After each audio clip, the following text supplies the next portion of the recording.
welcome to CryptoCoin.News. And with us today, we have David Hendricks, co-founder and CEO of Series X and Vertalo. Hello there, Dave.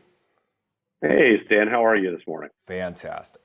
Okay, so let's begin. As an expert in the security token capitalization method, one of the services you offer is to transform traditional assets into programmable digital securities. What exactly does this mean? Well, so it's not just as simple to create a digital security as to create merely a smart contract.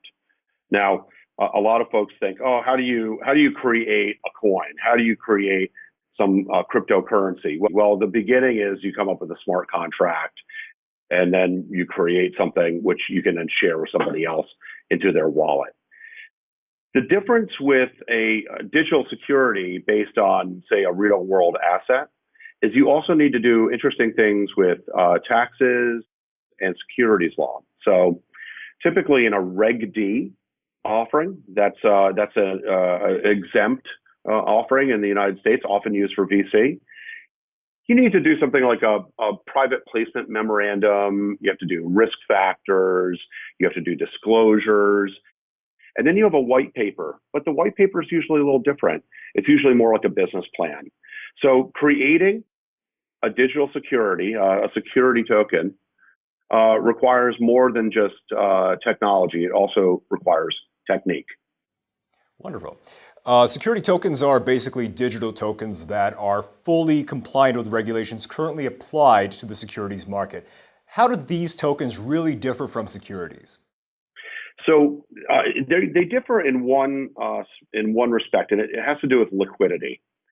So the magic feature that a security token has versus a preferred share is that it's tradable on an exchange without, say, going and doing a board meeting or filling out some paperwork. So typically when you do an issuance of a security token, you're going to send something to someone's wallet, like you'd send a stock certificate. And once the lockup is finished, and that's typically a year for a security in the United States, then that token, that security token, is freely tradable with other investors who are accredited or have passed some form of qualification. The only difference between a security token and a preferred share is actually in its specific liquidity. Interesting. One of the most appealing things for the crypto community is decentralization. They're all about that. With more and more regulations coming into place, do you think those who started the movement will drift away? No, actually not. The evolution from ICO to STO keeps many of those same community principles alive. For example, Vertalo, my company, specializes in taking ownership of digital assets and putting them on chain, not having them held by a central authority where you have to go ask permission to sell your assets, but we actually take the literal proof of ownership and we put that on chain.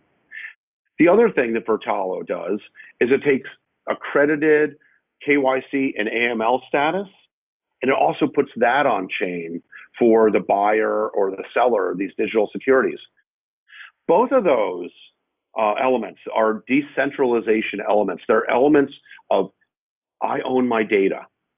I want to be able to make a transaction, own something without getting permission for someone else.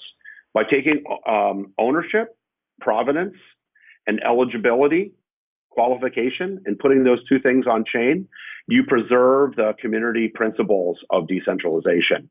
And so in that way, security tokens are in spirit the same kind of thing as cryptocurrencies have come to be believed.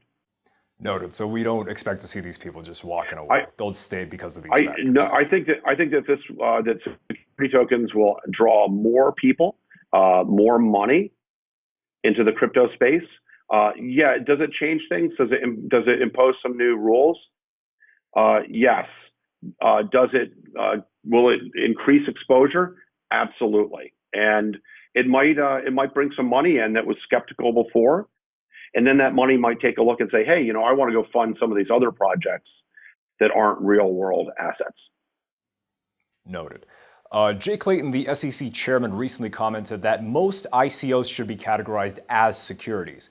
Do you think we will see more exchanges registering with the SEC? And more importantly, will we see startups wanting to run their own ICOs? Yes and yes. There will be more exchanges. There will be more issuers. There will be more participants in crypto because of security tokens. Because of what Chairman Clayton said, we certainly see people moving to other jurisdictions to issue their coin. However, we see those same jurisdictions adopting some of the rules that Clayton and the SEC have been promulgating. That's not necessarily a bad thing. A lot of it is related to protecting shareholders and protecting rights. I think everyone wants their rights protected. They just don't want the state to get overly involved. What are the current requirements for an ICO to register with the SEC?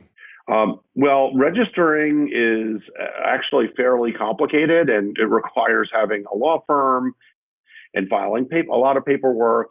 And often, in the case of Reg A plus offering, it requires financials and months of time. However, most security token offerings in the United States will probably actually not register. They'll actually probably fall under something called Reg D. Reg D is exempt from registration. Okay, it's not an IPO. It's not sold to the public at large, and so the registration requirements are far less onerous. So you can expect to do a Reg D offering, which is just what a VC round does, for tens of thousands of dollars, as opposed to doing a fully registered offering, which takes months and takes hundreds of thousands or more dollars to launch. So there's actually not that high a bar. It just depends on how you want to list the security and who you want to sell it to. What would you recommend upcoming startups to do to ensure the success of their ICOs? Well, success is pretty multifaceted in terms of the question. Having a product, having clients, having revenues, having traction. I think those things create success both for the ICO and for the community. If fewer projects launched before building technology, that would be more successful. In the US, every token right now that is issued is considered a security. So rather than get into that discussion here, that's already been decided. There has been some comment from FINRA, CFTC, and SEC that eventually some security tokens can be converted, can evolve into utility tokens, but they need to pass several tests to do so. And usually that has to do with lack of promotion and general utility within a network framework, something similar to a frequent flyer mile, maybe. But we expect for the foreseeable future that any tokens issued in the United States will be treated as securities. And why is that important? There are only two crimes in the United States where there is unlimited look back, meaning no statute of limitations. One of them is murder. The other one is violation of securities laws. So those two things, they can come after you forever. So until something changes, it makes a lot of sense for you to do your homework and make sure that you follow the correct practices if you intend to raise money using a token in the United States. This is not legal advice. This is just coming from someone who issued a security token as an entrepreneur and went through the process. And the reason why we are doing Vertalo is because we've been through it ourselves. We learned what it took to issue a security token. We learned also what would happen if we didn't do it the right way. It's not that we don't want to be revolutionary. I don't want to look back over my shoulder for the rest of my life. So we've chosen to take the regulated route. Thank you very much, Dave. Thank you, Stan. And that was David Hendricks, co-founder and CEO of Series X and Vertalo. I'm Stan Przygotski with CryptoCoin.News.